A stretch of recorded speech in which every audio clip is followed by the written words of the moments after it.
Praise the lord. నీటి అనుదిన వాక్యము యాకోబు రాసిన పత్రిక 2వ అధ్యాయము 18వ వచనము.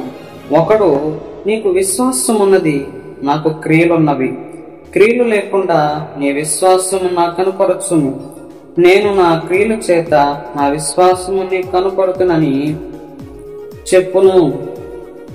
దేవుడు ప్రేమించినటువంటి వారులారా, యేసు క్రీస్తునందలి రక్షించబడే విశ్వాసము ఉన్నదని కొందరు చెప్పుకుంటా ఉన్నారు.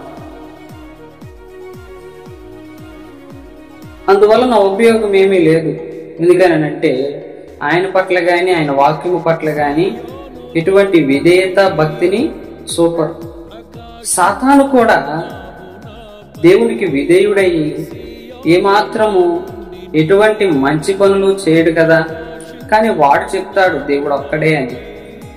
అలాగున ఏమాత్రము ఉపయోగము లేదు.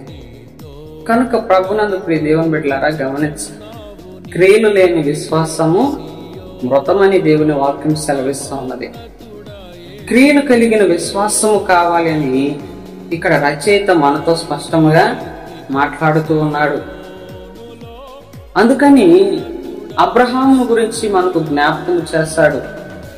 అబ్రహామును దేవుడు దర్శించి, నీకు ఒక్కడైన కుమారుని నాకు అర్పించు అన్నప్పుడు అబ్రహాము విధేయుడై భక్తిపరుడై దేవుడు చెప్పినది తూచా తప్పకుండా పాటించి ఆయన ఎక్కమన్న కొండ ఎక్కి ఆయన ఇమ్మన్న చోటకు తీసుకువెళ్ళి ఆయన చెప్పినట్టు చేస్తూ ఉండగా దేవుడు అతన్ని దర్శించి, ప్రభునందు ప్రియ దేవుని బిడ్డలారా, నీ క్రియలు చేత నీ విశ్వాసము ద్వారా నువ్వు నీతిమంతుడు అని తెలుస్తున్నది అబ్రహాము అని నీతి ఫలమును పొందుకుంటాడు అబ్రహాం.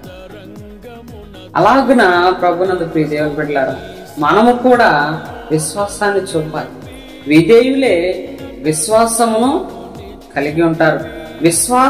విశ్వాసము చూపేటటువంటి వారే విధేయతను కలిగి ఉంటారు.